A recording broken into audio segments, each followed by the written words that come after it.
22 જાન્યુઆરીનો દિવસ ઇતિહાસમાં સોનેરી અક્ષરે અંકિત થવા જઈ રહ્યો છે। દેશભરના રામ ભક્તો રામ મંદિરના ઉદ્ઘાટન સમારોહની રાહ જોઈ રહ્યા છે। પ્રધાનમંત્રી નરેન્દ્ર મોદીના હસ્તે ભવ્ય રામ મંદિરનું ઉદ્ઘાટન થવાનું છે, ત્યારે સુરતી લાલાઓએ અનોખી સાડી તૈયાર કરી। આ સાડી ગુજરાતમાં જ નહીં પરંતુ દેશભરમાં આકર્ષણનું કેન્દ્ર બની છે। સચિન જીઆઈડીસીના કપડાના વેપારીએ રામાયણ પર જ આખી સાડી તૈયાર કરી છે। આ સાડીમાં રામ મંદિરની પ્રતિકૃતિ દર્શાવવામાં આવી છે, સાથે જ રામાયણમાં આલેખાયેલ તમામ ઘટનાઓ અંકિત કરવામાં આવી છે।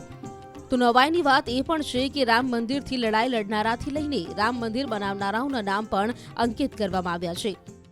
મર્યાદા પુરુષોત્તમ રામનું ભવ્ય મંદિર અયોધ્યામાં તૈયાર થઈ ચૂક્યું છે અને 22 તારીખે લોકો માટે મંદિર ખુલ્લું મૂકવાનું છે। ત્યારે આ પ્રાણ પ્રતિષ્ઠાને લઈને દેશભરમાં ખુશીનો માહોલ છે। લોકો પોતાના ભગવાન માટે કોઈને કોઈ વસ્તુ તૈયાર કરી રહ્યા છે। જોકે ગુજરાતનું સુરત શહેર ટેક્સટાઇલ નગરી તરીકે ઓળખાય છે, ત્યારે ટેક્સટાઇલના વેપારીઓ દ્વારા ખાસ સાડી તૈયાર કરવામાં આવી છે। દૃશ્યમાં જોઈ શકાય છે કે આ સાડીની વિશેષતાઓ છે। ભગવાન રામનું મંદિર બનાવવામાં આવ્યું છે, 108 વાર જય શ્રી રામ લખવામાં આવ્યું છે, સાથે સાથે ભગવાન રામના જન્મથી લઈ તેમના અંત સુધીની આખી વાર્તા આ સાડી પર કંડારવામાં આવી છે। જણાવી દઈએ કે આ સાડી વેચાણ માટે નહીં પરંતુ ભગવાનના દરબારમાં અર્પણ કરવા માટે તૈયાર કરાઈ છે। ગુજરાતીએ તૈયાર કરેલ આ સાડી હાલ આકર્ષણનું કેન્દ્ર બની છે। સાડીની ખાસિયતની હું તમને વાત કરું તો સાડીમાં 108થી વધુ વખત શ્રીરામનું નામ લખવામાં આવ્યું છે।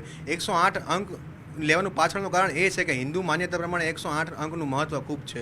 પછી સાડીના પલ્લુના ભાગમાં અત્યારે જે અયોધ્યામાં વિશાળ ભવ્ય અયોધ્યામાં જે મંદિર બની રહ્યું છે એનો ફોટો બનાવવામાં આવ્યો છે, અને પલ્લુની ઉપરની બોર્ડરમાં તો કે પ્રાદેશિક અને આંતરરાષ્ટ્રીય તમામ ભાષા 20થી વધુ જેટલી ભાષામાં શ્રીરામનું નામ લખવામાં આવ્યું છે। અને પલ્લુની બોર્ડરમાં પ્રભુ શ્રીરામનો જન્મ થાય ત્યારથી લઈને વનમાં જાય અને રામ રાવણ સાથે યુદ્ધ થાય અને લંકા વિજય થાય ને ત્યાંથી અયોધ્યા પુષ્પક વિમાનમાં બેસીને પાછા આવે અને રાજ્યાભિષેક થાય તમામનું ચિત્ર દ્વારા વર્ણન કરવામાં આવ્યું છે। વર્ણન એટલી સચોટ રીતે કરવામાં આવ્યું છે કે આજના જો કોઈ યુવા 2 મિનિટ પણ ખાલી વર્ણન જોવે, ફોટો જોવે, તે આખી રામચરિત માનસના તમામ પાત્રોનું એનું વર્ણન આવી જાય છે। અને બોડીના ભાગમાં રામચરિત માનસના બાલકાંડના 350થી વધુ શ્લોક લખવામાં આવ્યા છે।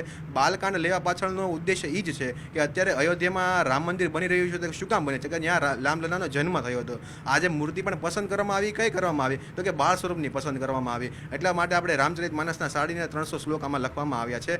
સાડી બનાવવા પાછળનો ઉદ્દેશ ફક્ત ને ફક્ત એટલો જ છે કે આ સાડી આપણે અયોધ્યા માતા સીતા માટે મોકલવાની છે। આ સાડી આપણે આખા ભારત વર્ષમાં માત્ર ને માત્ર 6 જ બનાવવામાં આવી છે। આ એક સાડી RSS થ્રુ અયોધ્યા જશે અને બીજી સાડી છે જે આપણે PMO નરેન્દ્ર મોદી સાહેબને જશે, એક સાડી ભૂપેન્દ્રભાઈને અને એક હર્ષ સંઘવી સાહેબને આપવાની છે। આ સાડી વેચવા માટે કે સેલ પર્પઝથી બનાવવામાં નથી આવી।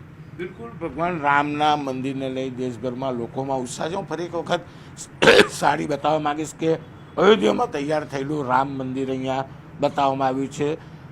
ભગવાન રામના જન્મથી લઈ તેઓ વિજય થયા ત્યાં સુધીના તમામ ચિત્ર અંકિત કરવામાં આવ્યા છે। 20 ભાષામાં જય શ્રી રામ લખવામાં આવ્યું છે। 108 આંકડો હિન્દુ શાસ્ત્ર પ્રમાણે સૌથી શુભ કહેવાય તો 108 વખત શ્રીરામ લખવામાં આવ્યું છે। અને જે પ્રકારે ભગવાન રામને લઈને જે શ્લોક છે એટલે કે 350 કરતાં વધારે શ્લોક આ સાડી પર મૂકવામાં આવ્યા છે। જોકે દેશભરમાંથી અલગ અલગ વસ્તુઓ અયોધ્યા પહોંચી રહી છે, ત્યારે ચોક્કસ સુરતના વેપારીએ તૈયાર કરેલી આ સાડી અયોધ્યા મંદિરે પહોંચે અને 22 તારીખે જ્યારે પ્રાણ પ્રતિષ્ઠા થઈ રહી છે ત્યારે ચોક્કસ આ સાડી ભગવાનના ચરણોમાં અર્પણ થાય તે પ્રકારનું આયોજન સુરતના વેપારીઓ દ્વારા કરવામાં આવ્યું છે। ઉલ્લેખનીય છે કે રામ મંદિરના ઉદ્ઘાટનને હવે ગણતરીના દિવસો બાકી છે, ત્યારે દેશભરમાંથી રામ ભક્તો રામ મંદિરને લગતી અલગ અલગ આવૃત્તિઓ તૈયાર કરીને રામમય વાતાવરણ બનાવ્યું છે।